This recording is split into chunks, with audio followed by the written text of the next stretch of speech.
አላህ Subhanahu Wa Ta'ala ሰዎችን በተለያየ መልኩ መፈተኑ ለነሱ የእዝነት መገለጫ ሊሆን ይችላል። በላ ራሱ ረህማ ይሆናል። ግልጽ ነው። እንዴት ከተባለ ይህ ብዙ መገለጫዎች አሉ። አንደኛ ለምሳሌ አላህ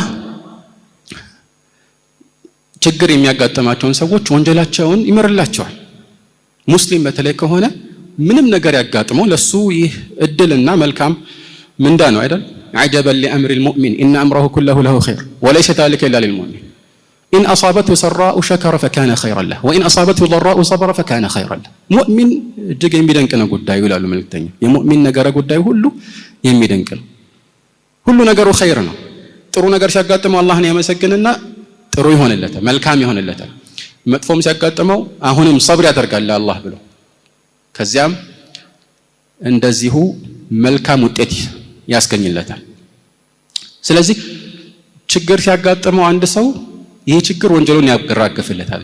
في الصحيحين መልእክተኛው عليه الصلاه والسلام او في الصحيح ምን ይላሉ? ما يصيب المسلم من نصب ولا وصب ولا غم ولا اذى ولا هم حتى الشوكة يشاكها إلا كفر الله بها من خطاياه ማንኛውም ሙስሊምን የሚያጋጥመው ድካምም ይሁን በሽታ ወይም ህመምም ይሁን ሐሳብም ይሁን ሐሳቡ ደግሞ ሁለት አይነት ነው። አንደኛው ስለወደፊቱ በስጋት መጨነቁ ሊሆን ይችላል፣ ወይ ደግሞ ስላለፈው ነገር ማዘኑም ሊሆን ይችላል።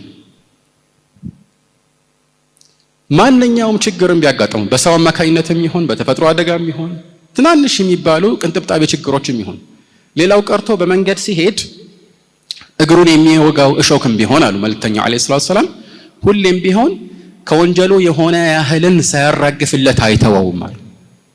ይሄ ታዲያ እድል አይደለም? ይሄ ረህማ አይደለም?